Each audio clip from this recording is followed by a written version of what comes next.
Si réellement Kinshasa est la capitale de la République démocratique du Congo, fidèles téléspectateurs, laissez-moi vous dire, Tosembola reste de mer, le socle de toute actualité sérieuse de l'univers.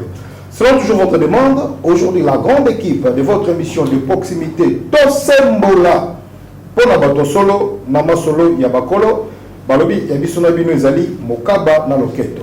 Lelo, Tosangisi Bilombe, la République démocratique du Congo, où ils allaient Kabomo, quand Tatan Zamba Pesabiso, Ndenge, Obengi Biso, Tongo Midi, pourquoi Lubumbashi, Paris, Danemark, Sénégal, Boulé, Sibiso, Nabapel, Bolobité, il faut valider à Kinshasa, valider la République démocratique du Congo, beaucoup de temps, pour tout sur le Nabamoka, Kamangobetali, Mambi, Ya Ekolo, Congo. Vous remarquerez que dans 3 temps, je suis avec. Il y a des gens mon amboka René Okoko, il y a le président national, il y a Ligue des jeunes, il y a Action nationale pour le changement intégral, c'est-à-dire ANCI en sigle. Pour le bien qu'ils ont mis au parti politique, il y a mon amboka Madame Véronique Elisabeth Chala, il y a l'autorité morale, il y a l'ingomba politique ANCI. Na katikati tozana mwana mboka Zoro Kabamba, Bambi président et synergie des jeunes engagés. Donc c'est un Congolais de père et de mère, remarqué que non Azako Momani. Et puis on a le beau qu'on a dit sur moi si tozali na mwana mboka Julien Doye, azali parmi coordonnateur ya fondation d'Issasi. Na bango de tozo beta na bango masolo na makambo tali fonctionnement. Il y a République démocratique du Congo. Et c'est moi qui ai pardon. D'abord, merci. Bonjour, Pembote, mon Mboka Ndékoréné. Bonjour. Bonjour, mon Mboka Samuel Bouker. Santé, il y a Lingomba Nabino politique, et Zamalamu. Lingomba politique, et Zakitoko, Touti, Kosala Maman Moubangé à marche pour déposer, proposer quelques propositions à la loi, mais tu m'as Seni, réforme la loi électorale, et puis tu as déposé sur la loi Makambotali, détournement de dernier public, biso tozo qualifié yango ça que tout souka kana kolobake, et ça détournement de dernier public, mais tout lobake, ceux qui ont détourné biloko à l'État, et ça crime contre l'humanité. Et puis tu proposé que Batouane va condamné dans 100 ans, c'est-à-dire à perpétuité, pour bâtir pour décourager, et la décourager, il va aller sur côté pour la méthode qui va électer ça là qui comme en place voilà to peut sur mon amboka Zoro Babel bonjour Pembote nayo. Bonjour mon amboka Bouker. Synergie ça va, des jeunes engagés. Oui, ça va très bien. Tout dans la carte pour préparer évidemment mon mnene Kalaming était le 1er août. Donc ça va, ça marche. Mon amboka Julien Ndoyi maloba amboka nayo to peut sur bonjour Pembote nayo. Matondo Mike. Bonjour Lembi Bwendenge nini. Congo mutema pasi pour amboka. C'est-à-dire mboka ekotambola malamu te moi iki kezali politicien batie biso na poche na ba marche na bango lokuta au peuple aza se retrouver te mais tout ça déjà na bloc patriotique oyo esangisi ba politique nyonso ya opposition basangani pour ba défendre ba intérêt ya peuple congolais yoza kuna te ya te wana ya cop na bango moi na côté donc vous êtes dessus les alliances basali et là voilà. Et bien voilà, pour le maçon a biso bandi pour modi bilombe tozana bango lelo tozobeta na bango kaka netolobi makamotali mambi ya ekolo pour ta fongola ba dossier na biso ya liboso toye moneki avant pour to ko mal comme na biso tozonga na ngambu ya masini ba pesa biso nanu ba élément ya makambo to salama au courant ya donc ya semaine passée tozalaki bongo na mwana mboka junior lemba ne malemba wazali bongo il était devant sa base. Oyo bapesaki mpifo bapesaki pouvoir kuna na juridiction ya Tchangu précisément na commune ya Kimbanseke akendaki ko présenter oya ye base bilan na ye makambo asali durant 3 ans na niveau ya assemblée provinciale et plus précisément ali ko expliquer na base na ye makambo ndenge lekaki tozona image wana pe bapesa biso image ya adhésion massive ya mwana mboka champion Mopanga wazalaki ancien bourgmestre ya commune ya Mongafula kendaki ko s'adhérer bongo yena structure na nouvelle génération quinoise kuna na parti politique ACP parti politique ya mwana mboka Gentil Ngobila pe na suka ba kopesa biso susu ba image ya mwana mboka Kifoli Pindi Kabeya administrateur général ya marché de la liberté pour respecter toujours la vision de mon amour gentil Ngobila Otani Makambo, il y a Kim Bopeto. Donc voir ces images et on se retrouve juste après pour la continuité de notre numéro d'aujourd'hui. Image.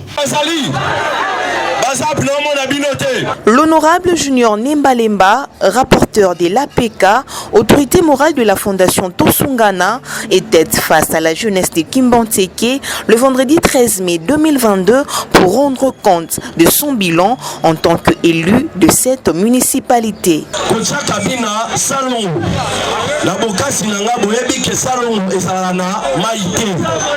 Salongo bakenaka na ba rivière na ba forage na saila ki bango pe forage à mai po ba bana oteka mai lelo na salongo bakomo teka mai au fele chaque jour bande konanga ki mateke oye lelo na Kimbanzeke na tche na salongo na zocha chaque jour na tinga mongo ya carburant na mongo na nga moko po ba pelisa carburant po bana ya salongo ba toka mai ofele à part ça paix. Signalons par ailleurs qu'au cours de cette même activité, l'honorable Junior Nembalemba a distribué quelques vivres et non-vivres aux jeunes qui lui sont restés toujours fidèles jusque-là. Et il a profité de cette occasion pour appeler la jeunesse de Kimbanteke à l'unité, une réalité qui a ému cette dernière.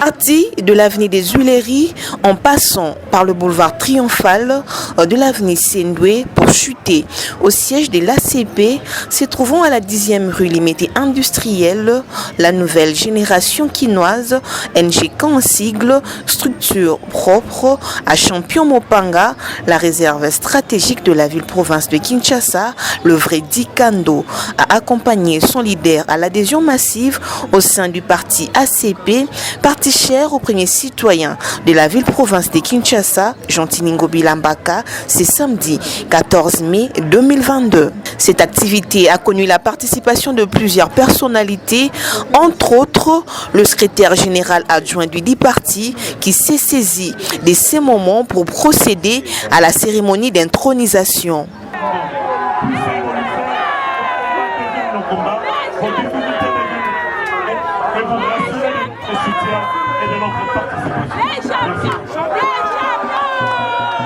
Donnant la parole à son tour, Champion Mopanga, la réserve stratégique de la ville-province de Kinshasa, témoigne ici son amour indéfectible au chef de l'État Félix Antoine Tshisekedi Tshilombo et au numéro 1 de Kinshasa. Les deux, ils allaient pour cartonner, ils allaient pour quadriller. La ville de Kinshasa qui top, en tout cas, ils ont parti pour les bateaux basés ils allaient partir pour moi, ils allaient pour ça, pour faire développer le cannabis.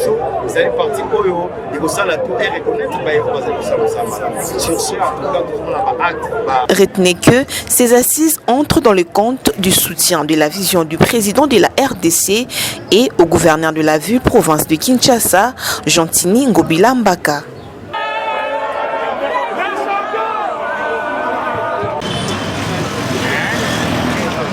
Dans les soucis de soutenir la vision du gouverneur Jantini Ngobila Mbaka, l'administrateur du marché de la liberté, Guy Foli Kabeya KPP, Mwana ya Changuya Solo Solo, Mwana ya Bamamon, par le trichement du coordonnateur des Kinbopeto du marché de la liberté, a procédé à l'assainissement de la passerelle érigée à l'entrée du marché de la liberté et a détruit le marché pirate se trouvant en ces lieux ce samedi 14 mai 2022.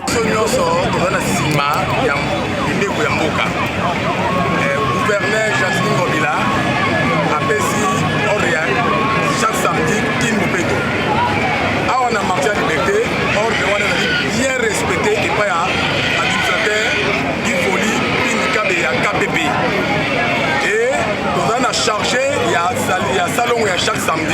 Ils allaient maman Marceline, Mamoumi Balé, maman Justine. bango nde bazali bacharge ya chaque samedi ya King Bopeto et bazalaka accompagné na équipe ya assainissement et salubrité ya marché de la liberté oyo ezali coordonné epa na nga moko coordonnateur Papi Bwangila na équipe na nga nyonso bomoni ya brigade ya salubrité biso nyonso tozali sous ordre ya mokonzi na biso Gifolika Pepe mpona kolanda mibeko ya gouverneur Jean-Ningo Bilambaka. Une initiative combien louable qui a laissé certainement trouver sur place son mot. Les principes mokonzi mukapesa biso yango ba mama ya société na ye marché de la liberté. Mokonzi kabe ya pinti pass KPP ainsi. Tout ça la kasalongo 2 fois les mois ba mama travailleurs. Na kati ya groupe na biso ya tia molende tangu to sala yango na coordonnateur ya assainissement. Lelo to sala na Papi Bwangila. Somme toute, dans cette contrée de la capitale, King Bopeto n'est pas une utopie, mais c'est plutôt une réalité. Et voilà, mesdames et messieurs, fidèles téléspectateurs, on les amoureux de Tosembola, votre émission de proximité, de Tolomesala Poloba, Tolala Rapongite, Tozawana, Tongo Midi Poko, chaque seconde, chaque minute, chaque heure, on est sur le terrain. On a récolté quelques informations sur le top Sanaba Imboka. On a différentes descentes qui pendant la semaine. Dans le cas il y a du professeur Kinshasa, tout ça, on a pour la population, ils ont la volonté, ils ont la blague, ils ont la réalité. Dès que ça chaque seconde, chaque minute, chaque heure, on est sur le terrain, juste dans la récolte d'informations pour que ça va Imboka que, en tout cas, tout ça, on a rien que pour l'intérêt. Il y a peuple congolais, intérêt, il y a population, il y a République démocratique du Congo. Moi, je suis champion, merci à Bino, on a négocié position déjà, dans le SCP. Guy Foli KBA, administrateur du marché de la liberté, Moussala Malam Tomoni, vision à Jean-Ningo Bila, les informations respectées dans le niveau du marché de la liberté. Et puis, moi, Junior Léon Nemalemba, devant base, Moussala Kitoko Toubika. Donc, il y a une mission de proximité, c'est pour la potomètre, fonctionnement, il y a une province à Kinshasa. Tout ça, parce qu'on a sur la mission de l'homme en Boka, dans l'Assemblée nationale, tout ça, c'est mon film au Mouké, mon honorable professeur Mbata, remplaçant qui est Jean-Marc Kabundo, dans le niveau, il y a partie de la bino, il y a mis Sangwana, Ndengeni. Il y a mis Sangwana, et puis mon Mboka, le professeur Mbata, Azamoto mon quoi ça n'a pas valeur rebelle et puis à remplacer mon mboka Jean-Marc Kaboun et pour n'engager puis pour na partie c'est une chose je pense que oui nous sommes très contents parce que tout ça qu'on espérer vraiment changement tout ça comme on parce que avec le professeur Mbata moto ayebi sur le plan scientifique et puis la politique de l'air je sais très bien que à corrompre biso misala kitoko. Donc, qui vous a laté, hein? Problème, c'est que tout ça, vous avez écouté, Mboka Zoro Kabamba, et Bisabiso, Tamboka Kisangwana, élection à Monamboka honorable Mbata, a commis à tête le premier vice-président et l'Assemblée nationale, la Goyamba qui ont gagné à niveau synergie. Oui, Bisso Bilengé, Goyamba qui Sangwana Malam Mingi. D'ailleurs, tu regrettais qu'il fallait parti présidentiel. Il fallait déjà aligner Mwanamboka, professeur Mbata, dans la place Ouana, parce que Mwanamboka, Jean-Marc Kaboun, a vraiment mérité la poste Ouana. Donc, Mwanamboka, Jean-Marc Kaboun, il faut aussi la différence. Mwanamboka, Jean-Marc Kaboun, a juste combattant. Aligné Ming Marambo ya Balabala. Mais poste va passer qui a responsabilité ou les institutions les cas qui l'ont pour ça là encore pour maîtriser un peu il fallait tout mieux sur le plan scientifique sur le plan politique le quoi va ça dit choix professeur Mbata en tout cas félicitations à bande quoi IDPS et félicitations aussi à professeur Mbata. Julien oui on analyse c'est un choix judiciaire en fait les alliés mais politique na bango pour parti bamonique mais pour l'anglais c'est un événement ça change quoi dans les quotidiens des Congolais donc qu'on change et Bacha Mbata Bacha Kabound rien n'a changé au contraire Assemblée nationale cette Assemblée nationale nous amène des histoires là on comprend pas même à l'époque des Caméré, qu'il a l'autre Bouchab, Il y a pas de monsieur sur les cas. Ah ouais, je suis pas vraiment content. Hein. Ils ont les cas, en tout cas, ensemble, ils allaient s'y cabatou, n'dengue de Golobi, batu à Boania. Mais il y a aussi comme ça, dans Boka Nabiso, batu à Boania, au Bakoui Ozala. Kolakisa biso bateau, tout ça, il y a balabala, des condés à lobby.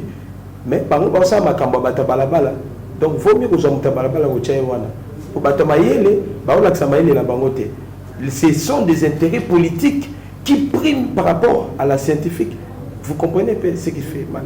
Qu'est-ce que vous proposez en tant que moi, Namboka?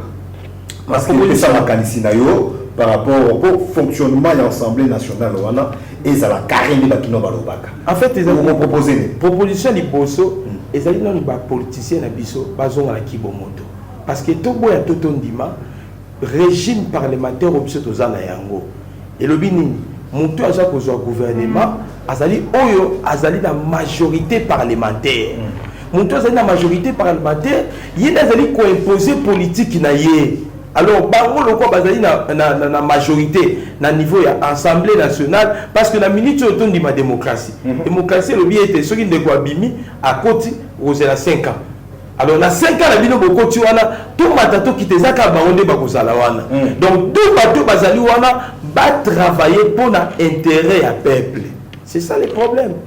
Donc, tout le monde awa, longola mbata tchanani, ataba longoli nga baki ochanga kuna, ce qui politique au bazali ko répondre et sengi tobi na danse boy, tobi na danse wana. Donc, on a sengi danse na bango robina. Et dans la danse pour l'intérêt à peuple. Donc, pour la bino arriver à mon amour honorable Mbata, c'est dans l'événement. C'est un événement, ça ne change rien. Ça parce que les politiques, nous sommes toujours Bandeko, Bazola Nanga Nandako, Babiete, Kokota Naye, échanger le côté. Dans le quotidien, il y a Congolais. Ça, c'est ce que je dis est vrai. Et bien voilà, ma propos, le monde en Boka Lobby, on a les alliés monde à Lobby, tout le monde a 4 cas à Kosala Moussala, tout le monde a analysé, ma politique, les Congo fonctionner actuellement. À venir, il y a opposition congolaise, tout le monde Yotomoni, mon amboka matata Tamponio, à rejoindre Fayou. René, au CP Nélo Congo, mariage entre Fayou et Matata Tamponio. Merci mon amboka, tant on a le bac, et ça va tomber sous bako l'autre à côté les mains, bien mon bako mon. C'est-à-dire qu'on a la qui va proposer mon amboka Adolphe Mouzito, à l'objet qui est bateau sous bako balana ça aux anans de fiancé. C'est un non-événement et puis événement moins que ça na contre nature. Vous comprenez? Les lois n'amboka Matata Ponyo accueilli Basangana yena Martin Fayulu pour préparer l'électorat pour la 2023. Ça c'est blague avec le peuple congolais. C'est blague avec le peuple congolais parce que moi n'amboka Matata Ponyo a déjà que Azana Mamikuma est belé, il y a justice. Si quoi Lingi a tué ses partis et pas peuple aveuglé bango pendant qu'il y a un problème de délai à justice na intéressé peuple était c'est parce que moi mon mboka matata polo ninga zawana ana memikumbe délai à justice et puis ndenga zawana donc obenga ye sénateur ya Kombo c'est parce que ça ko siéger et ça mikumbe beza na kata mkongo na ye oyo il faut que nous répondre na justice et pas juste na naturel donc atira ko sakana na biso mais pour na mona mboka Martin Fayulu aïbara déjà que et puis pour la je conclue pour dire que pour la matata pono ko banisa moto moko te et puis matata pono na 2023 na épité soka ko la candidat c'est parce que a ko blaguer na biso c'est pas quel est la vie j'ai fait un peu des analyses matata pono azalaki parmi les leviers il y a régime précédent vous comprenez les dans quatre discours na a l'objet de mon mboka Joseph Kabila ça exemple pour na c'est-à-dire abo ça na tête au pas signer son peuple congolais va moni pendant 18 ans il est aussi parmi bateau faut assumer ba dossier responsabilité wana ko avec le biso ko ça biso ka ko la candidat en 2023 je lui traite d'un petit candidat devant mon mboka Etienne Félix et Antoine Tshisekedi o ya ko battre ceux qui va voter c'est que bateau ba ko landa pour ba benda bon pour mon mboka Martin Fayulu tout le monde connaît déjà tout ça que résultat na 2023 to ko benga et puis to bando benga siko que aza candidat malheureux. Vous comprenez?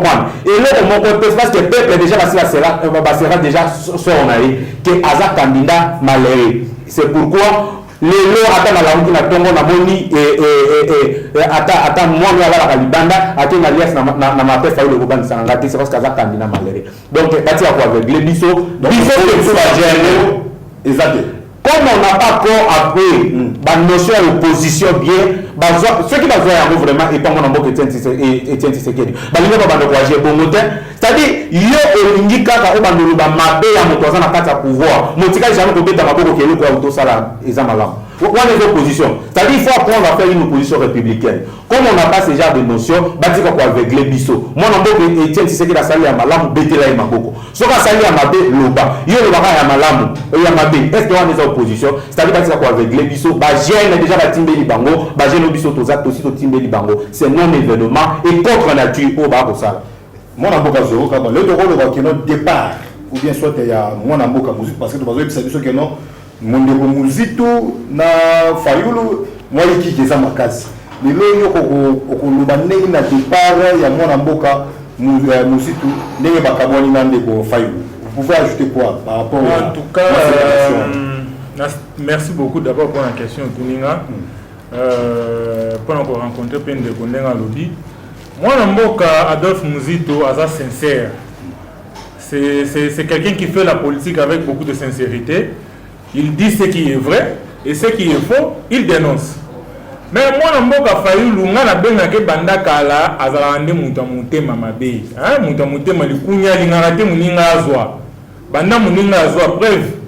Alors, même église au bando ça maintenant de Félix. A commencé maintenant Arche. Ingeta. Pour la nini. Mais oui. Quel dimanche au Kuta de Fayulu na Arche. Pour ta deuxième kill. Arche, il y a des lignes. Arche, il y a alliance aux entrées à Petro Congo. La station là-bas. Oui. À comment ressemble la Kuna, à Boya ressemble la Papa Pasteur Dalo. Pourquoi? Parce que Ndeko Félix Tshisekedi, Azalaki, a comme président, il y a comme président. Donc.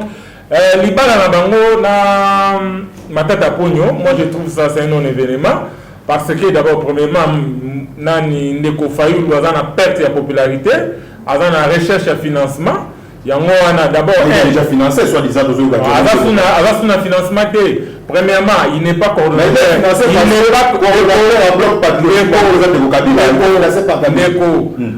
Premièrement, avant un coordonnateur, il y a la Moukate, autre bien branche opposition. Donc, ce qui ne comme matata, avec une pose au coup d'un représentant opposition, il fallait le coup d'un de Muzito. Pourquoi qui mine de Muzito avec d'un Fayulu? Parce qu'il a Fayulu a très bandakala. Avec Fayulu, on s'en va mentir très bien. Fayulu a besoin d'argent. Fayulu a besoin d'argent. Matata pogno mutatini c'est Kabila. Matata pogno vraiment en Mboka au biso bilingue to voter Matata pogno premier ministre en 2012. A bloqué l'engagement de l'État. Ok, biso to yebi ke mutu apesaka première mutu apesaka misala na mboka eza l'État. Mais Matata Pogno a bloqué misala depuis 2012. Ti alongo na 2016, 4 ans, ba jeune combien au côté na chômage pour Matata Pogno. Ni matricule, ba bazana ba matricule, ba on ba affectation té, ni ba permutation, nyonso pendant 4 ans. Après nous t'abon to comme président de la République, biso bilenge c'est 2000 c'est les autres comme Matata Pogno, président de la République. Cela veut dire biso ba bilenge donc pendant 5 ans on souffrir, à bloquer to sous décision on doit. Donc Matata Pogno, il doit d'abord nous expliquer l'argent de Bukanga Lonzo. Le roi a dit à innocent et c'est biso ba ça quand même sur la Bukanga Lonzo. Nous allons pas tout na ye Bukanga Lonzo. Votre université Matata Pogno, il faut expliquer biso mbongo Bukanga Lonzo kenda wapi. Matata Pogno, il faut expliquer biso ba pesa ga mbongo ava financement pona kotongela so ba stade Congo Mobimba.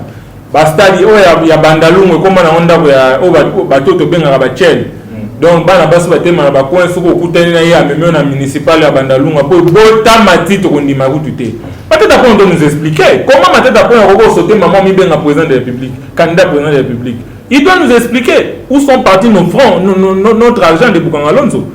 Ouais, il faut fouiller. Il doit vraiment nous expliquer. Tu as vu ma ambassade qui est la Cour constitutionnelle, nous sommes pona aluka moyeni na kokima biso tozana posa biso bilenge tozana posa Matata Pogno a expliquer biso. Deuxièmement, opposition bloc patriotique aux autres bio. Ngana benga un bloc anti-patriotique. Ça cop. Kabila na batunaye, bazu Fayulu to ça la cop, ne biso to ça la o ba bengi bloc antipatriotique. Pourquoi on a un bloc antipatriotique? Le lot soko tali na ba image sima ndeko Fayulu la finga presque batunyo surtout bazawana abenga bango ba médiocre mais lelo ndeko Fayulu azondima afana na bato ya benga ba médiocre oh mais ezali likambo okamwa lelo Shadari azozwa mpe courage ya koloba ke ndeko Félix Tshisekedi aza dictateur ah bon mais ndeko Shadari yo po arrêt ya cour constitutionnelle constitution de la république oloba nini constitution de la république elobi ke arrêt ya cour constitutionnelle eza donc irrévocable donc soki kaka edimi mbala moko ozala nani fo ndima yo po yango bulletin paix à son âme le fait gouverneur Kazembe opo yango otya mutu na yo siko lelo ozoba na biso na yo ndeko Félix Tshisekedi na yo nana aza dictateur c'est toi mais lelo tozomona Shadari aosala marche alati chemise alati soulier ah bon na ntango okaze ko osala marche boye fo olata lipapa olata keti moko mabe donc ntango okende marche ozongi bobimi loka mutu mwa oto bitumba mais non il faut tout dire quand même il y a un changement quand il y a un changement il faut applaudir quand ça ne va pas il faut aussi critiquer et donner des propositions comme le fait de Muzito ce n'est pas critiquer sans donner des positions donc pour moi aujourd'hui dans le barricade tous en opposition tous en affairiste parce que on n'a pas détourner regard à la jeunesse pendant que dans l'Assemblée nationale la loi électorale les autres salama bango bazoni na ba trouver biso photo kende na dialogue pour la poste bazana keti ya mbongo pour basala ba campagne au lieu batika attention na biso za la tourner vers l'Assemblée to landa nene ba makambo zo lekana de façon que soki ya na ba point mususu na loi na ezo sala que élection za crédible te biso ba peuple ba jeune bilenge parce que la jeunesse je crois ça représente plus de 80% dans Congo il faut tout réclamer pour la représentativité par exemple ya ba jeune mais comment bino vous faites un groupe de gens banda vous avez un pouvoir vous êtes là pour manipuler la jeunesse basa bino au bloc patriotique après na souka na temps ba pesa dialogue yo elenge zo na ndeko Shadari zo na ndeko Fayulu tant ba osala dialogue ba kabelo ba poste yo ozala te matata ponyo il faut expliquer biso bon abukanga lonze kendawa matata ponyo il faut expliquer biso ba pesa ga ngo ava financement pona kotongela so ba stade Congo Mobimba ba stade ya bandalumwe koma na onda ya bato to benga ba chele donc bana baso batema ba coin soko kutena ya million na municipal ya bandalumwe ko bota matite ondima kutute matata ponyo nous expliquer comment matata ponyo ko sauter maman mi benga président de la République candidat président de la République il doit nous expliquer où sont partis nos fonds notre argent de Bukanga Lonzo il doit vraiment nous expliquer tout le monde qui est constitutionnel nous sommes là pour aluka moyeni na kokima biso toza na posa biso bilenge toza na posa matata ponyo a expliquer biso deuxièmement opposition bloc patriotique ozolo ba bio ngana bena un bloc anti patriotique ça cop Kabila na badunaye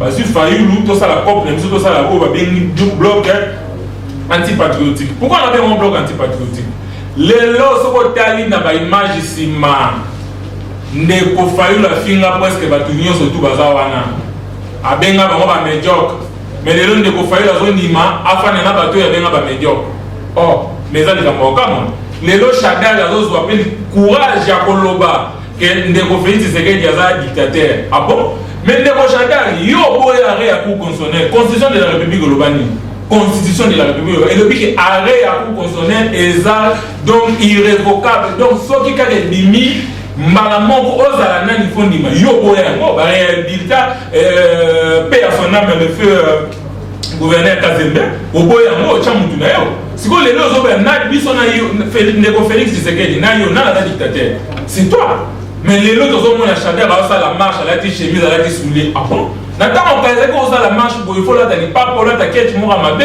donc ntango okende marche ozongi bobimi loka mutu mwa oto bitumba mais non il faut tout dire quand même il y a un changement quand il y a un changement il faut applaudir quand ça ne va pas il faut aussi critiquer et donner des propositions comme le fait de Muzito ce n'est pas critiquer sans donner des positions donc pour moi aujourd'hui dans le barricade tous en a opposition tous en est la affairiste parce que bazoli n'a pas détourner regard à la jeunesse pendant que dans l'Assemblée nationale la loi électorale les autres salama bango bazoli na ba trouver biso poto kende na dialogue pour kabola ba poste bazana keti ya mbongo pour basala ba campagne au lieu batika attention na biso za la tourner vers l'Assemblée to landa nene makambo ezolekana de façon que soki eya na point mosusu na loi na ezo sala élection za crédible te biso bapeuple ba jeune bilenge parce que la jeunesse je crois ça représente plus de 80% dans le Congo il faut donc réclamer pour représentativité par exemple il y a des chaînes.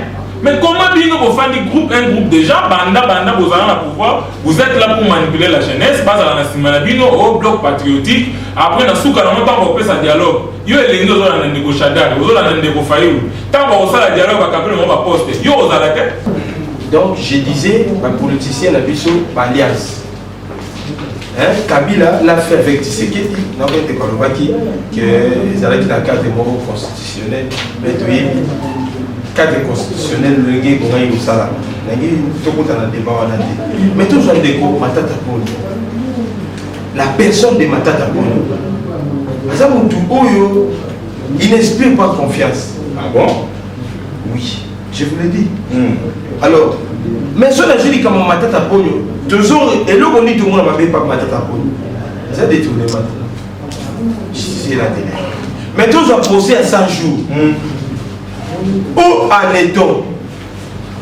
Oui, il y a des choses qui sont là. Jamal a Chobima. Il y a des jours. Jamal a Libanda, oui. Jamal a Libanda. Masaro a tout ça là. Et là, au moins, moi, j'étais là.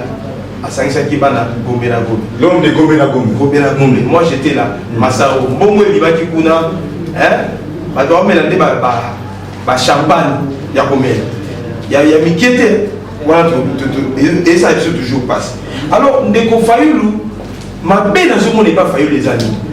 Fayoulou, j'ai compris.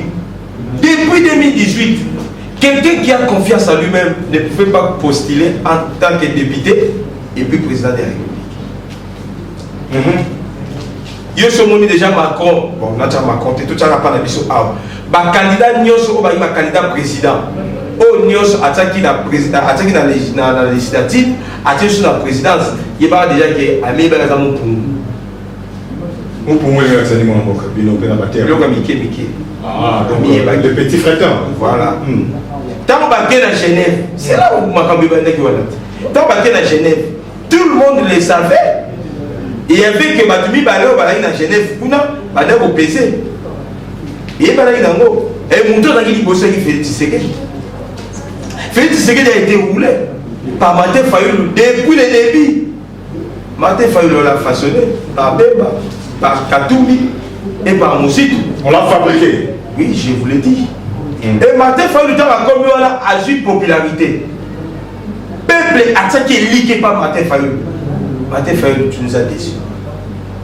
Du fait que, ok, pour ça, l'alliance n'a pas de pony. N'a rappelé les Congolais parce qu'on a il y a eu une période où Martin Fayoulou n'a pas équipe naïe, qui n'a pas la balle pour réclamer un bon procès à 45 millions au retour section 15 millions.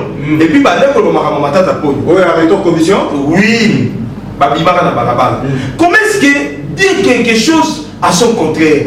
Yoga Moutou et Télémilaki, de l'autre ensemble. Ça, je me pose des questions. Pourquoi tout ça? Et on a joué la politique, il y a la politique, il y a triangulation. Donc, partout dans la politique, il n'y a pas d'opposition. Et ils sont tous là, dès qu'ils ont dit la Kabila. Ils dépassent la Kabila. Et les lots, ils sont la Kabila. Donc, aujourd'hui, pour moi, je dis, Kabila reste maintenant un politicien incontournable. Et bien voilà. Conformément à l'article 36 alinéa B de la Constitution de la République démocratique du Congo, tout Congolais a le droit et le devoir de contribuer par son travail à la construction et à la prospérité nationale. Et ça, le ministre de Mota Congo, et ça, le député de Mota Congo, et ça, le gouverneur de Mota Congo, et ça, le Congo de Mota Congolais. C'est-à-dire Congolais, ceci Kazoni, a 40 000 possibilités à défendre couleur de Mokanaï. Comment la République démocratique du Congo, quand un domaine de évoluer positivement, un domaine de sous, un prospérité. Qu'est-ce qui est là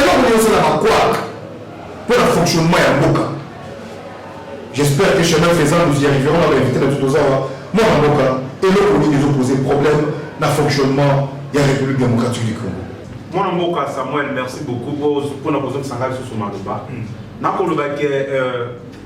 de Kende, je suis jeunesse. Voilà. On avait déjà que jeunesse, les lots.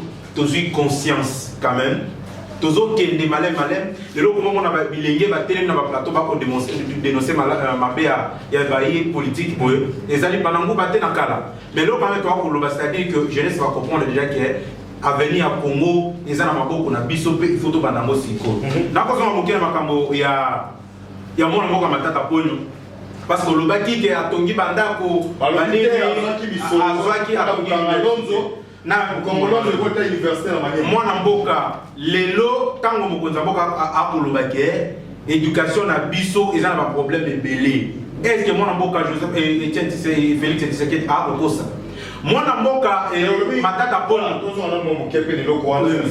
papa akosi na été tozana kasa évident mais c'était important président de la République Félix Antoine Tshisekedi a qui était colobé la fonctionnement enseignant il y a enseignement pardon na mboka ya babaya c'était vraiment évident que le na mboka ya babaya na lobby boye contexte oye a lobby il faut comprendre le contexte ni a lobby ngana kata ba auditoire ezana ba professeur na biso mususu ba kolobaki au moins nda bozo koma na ba papier na bino interrogation ba examen ba français mususu ba ko koma ezo sala biso passe ya kota mususu to ko pesa bino ba zéro mais est-ce que lelo yo ozo reconnaître makambo ba tangisi ba ko pesa biso ba c'est bien yo lelo ko molobaki mokonza mboka lobby mabe c'est-à-dire à lobby que toi au bunda malem pour que tout matisa yango ezala ndenge ba ko critiquer bozo comprendre lelo na zongi na makambo itali mwana mboka matata ponyo que atongi université matata ponyo atangi na université de Kinshasa matata ponyo aibi ba condition ba étudier ba kotanga kuna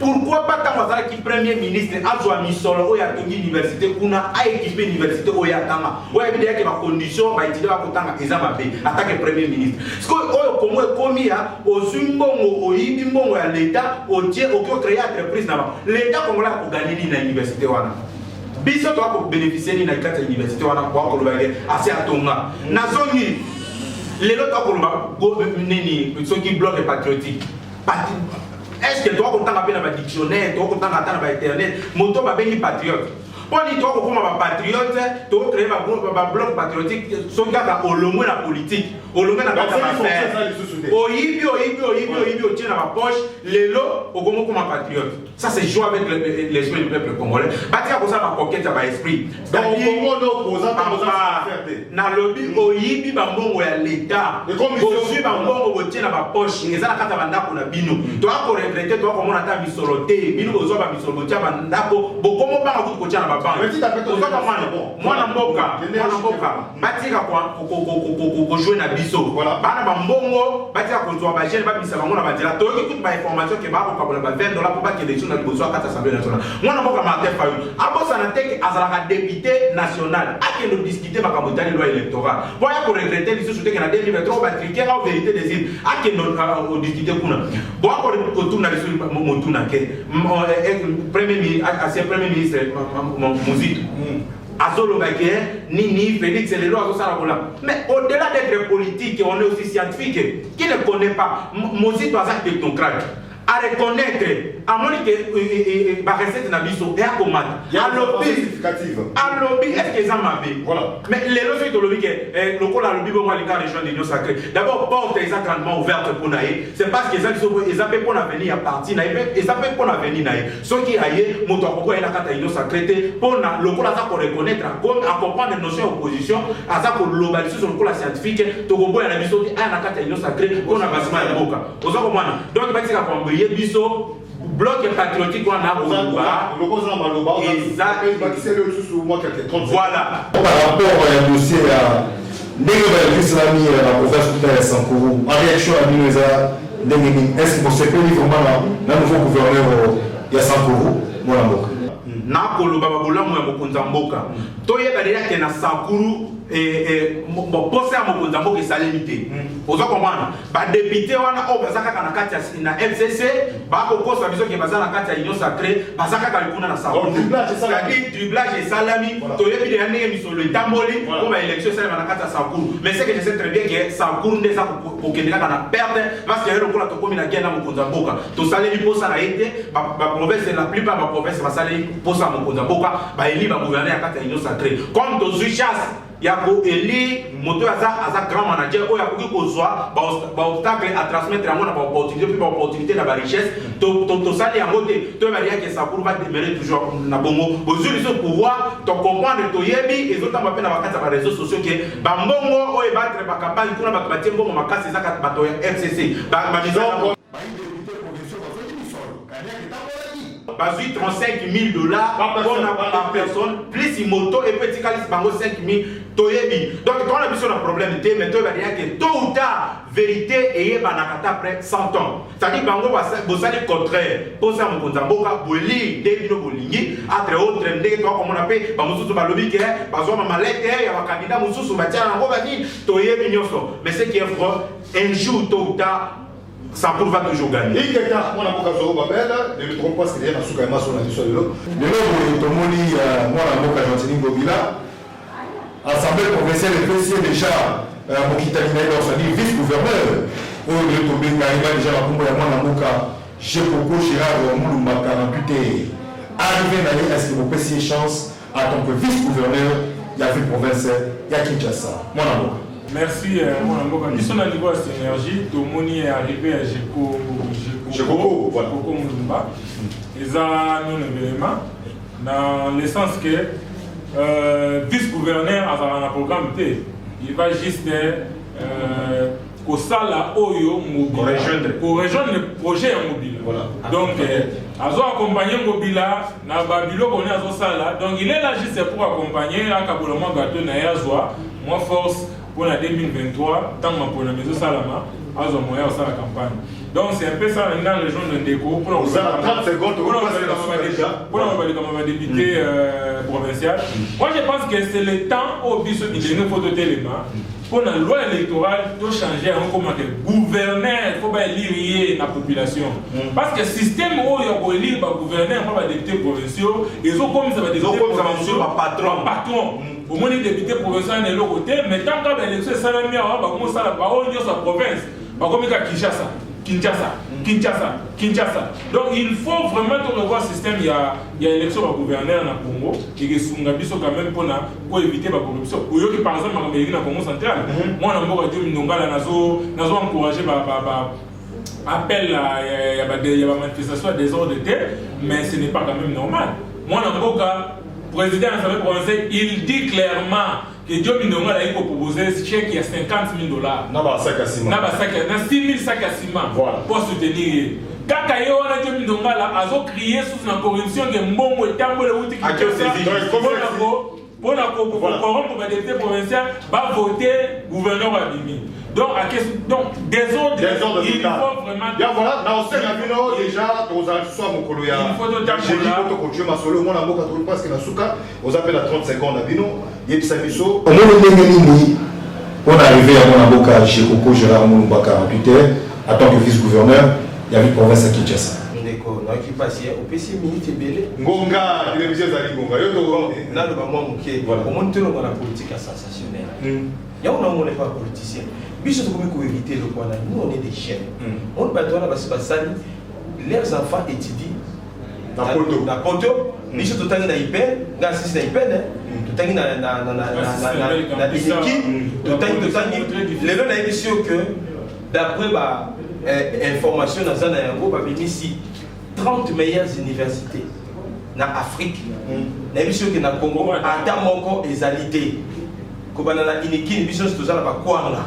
ce ne sont pas des universités. Il y a mis balai. Nous avons critiquer le propos de Mokondamboka. Mais il faut tout à fait 4 ans pour le ça, j'encourage. Je suis un enseignant. Voilà. J'essaie de nos pauvres sur les enseignants. Voilà. Monsieur le président de la République, je suis d'accord avec les propos tenus parce que c'est une réalité autre.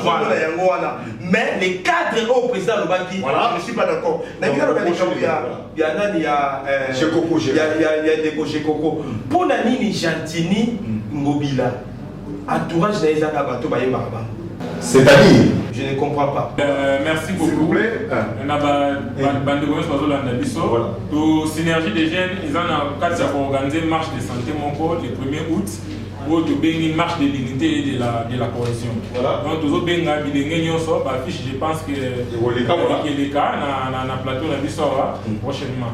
Et bien voilà, moi je marche dans Bisso au lobby à côté. Au lobby là, attends, c'est comme marche libre ils ont raté. Non, marche au Bisso to saleli pour na makambo itali réforme ya loi électorale oui. To salina Madame Véronique Tiala Bebel, où il y a sa vraie combattante, une dame brave, où il y a Azwa qui m'a qualifié, tu proposé la loi pour la réforme électorale. C'est-à-dire, tu dois comprendre que Bisso Bagène, Misala Ezate. Mais bon, vous avez au Kenya, on a Séni, bon, vous avez des bébés, Tolingi Séni, il y a ma capacité à ma machine à voter, Tolingi, tu as adopté le format congolais. C'est-à-dire, moi, je vais besoin d'un rideau, tout ça, là, papier duplicateur, tout ça, élection. Pour que budget, moi, on a Séni à Kolia, Bisso Babon, Belé. Ce qui pays mon côté a développé ça pour redresser ma Italie détournement. Et on a coupé sa mbote na Mboka et puis na général 10 étoiles Gilles Aligete na musala ko sala. Bote la loi oyo biso to proposer il y a détournement par dernier public ou doit considérer ce ko yibi alors ko sali il crime contre l'humanité. C'est-à-dire à l'Assemblée nationale doit considérer to pesa ki mwana Mboka Steve Bikai loi wana amema mona kata Assemblée nationale to liki loi wana et là à voter de l'Assemblée nationale pour permettre à Mboka na biso et tambola et que merci beaucoup. Déjà par-ci par-là. Partout dans la République démocratique du Congo, Lubumbashi, Kassai oriental, Kassai occidental, vous êtes tellement nombreux, vous avez numéro de comportement. Il y a un monsieur à Bengan dans Congo, il y a déco notable, mon pauvre, soit candidat à niveau de Barumbu. Comportement, c'est principe à il faut apprendre pour respecter presse, le mot la mécanisme, soit ma cause dans la carte à Moutunayo. Il y a pour faire ça presse de 18h à 0h, aucun Barumbu, les bandits, ça a une complication au Sakanate. Si tu comptes 0,5, on s'excuse, rien du tout, ça excuse, on s'en foutait dans le comportement, il y a pour respecter Baïmoka. En dehors de tout, tout ça, il faut apprendre l'ennemi, il y a pour respecter bateau aux ambassades. Merci beaucoup, vous êtes tellement vous êtes bébé, vous avez dans toutes les 24 communes, il y a une province à Kinshasa, pourquoi pas dans le 26 province République démocratique du Congo. J'ai été à remercier mon avocat Guy Philippe KBA, l'administrateur le plus crédible de la province à Kinshasa dans ma gestion dans le marché de la liberté. En tout cas, nous saluons ça dans ma merci à mon avocat Maman Ementa Tonka Maman Doui. J'espère que nous savons Kitoko. Nous avons toujours pour accompagner Bissau Nabino Dengue le Mobani. Merci l'équipe pour Bimba Congo Star Télévision. Nous avons Malabo Osala, la Katia ville province à Kinshasa. Ce qui, moi, dans le Jésus Christ a son île l'hôtel, Tokote Nabino, Balasima. D'ici là, portez-vous bien. Que Dieu bénisse la RDC et tous les pays d'Afrique. Ingeta.